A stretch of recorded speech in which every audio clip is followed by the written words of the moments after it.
Finding your voice versus freeing your voice. It's an interesting distinction that really came to me right before we started up this conversation. I actually have this thing called a distinctionary. Most people have a dictionary where they keep the definitions that go on for them.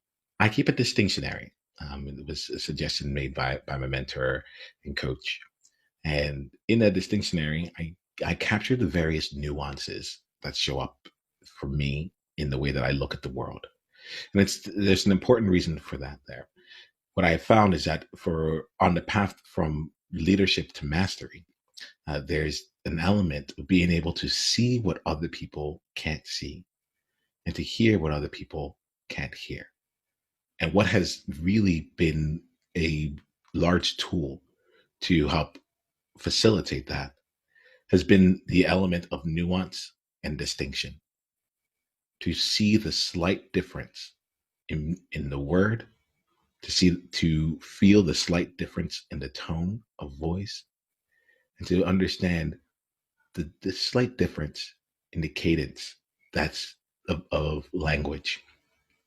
And in those changes, in those distinctions, lie all the information that we need. So, freeing your voice versus finding your voice.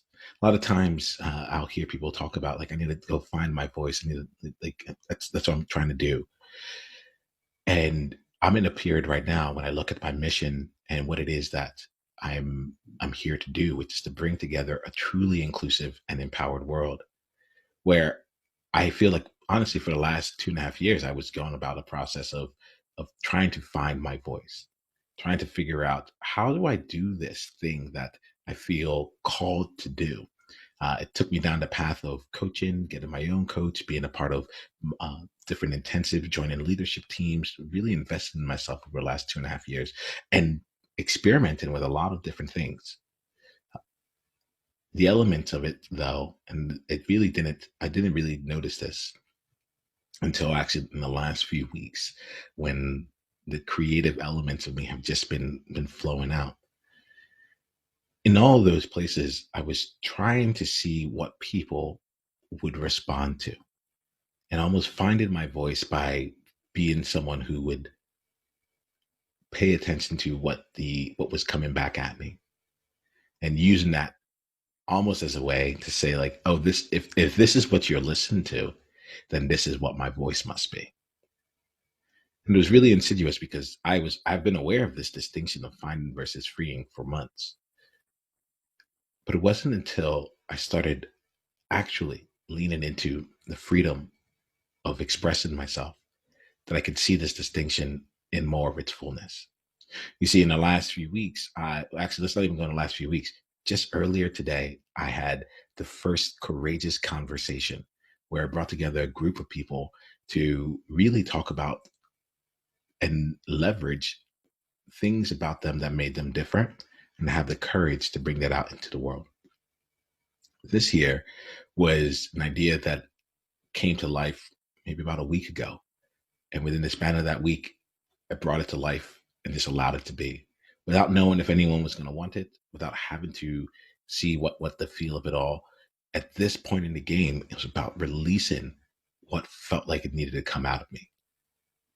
And that energy, that shift has been an important one to simply free what already wants to come out and to allow over time the different distinctions and nuances to come and play into that and help refine that which has been released. So where in your world right now are you working hard to find your voice?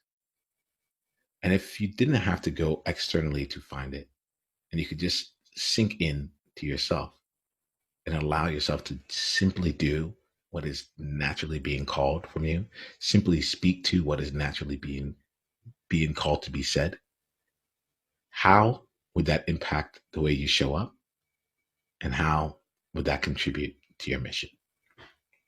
Heyo, Niiamah here. Hit the subscribe button if you haven't yet, and then go ahead and leave one of your insights from today's video in the comments below. If you're looking to take this deeper, you can go and watch another video Or you can go to niiamah.com/tribe to get exclusive invitation to our tribe member only events. I'll see you soon.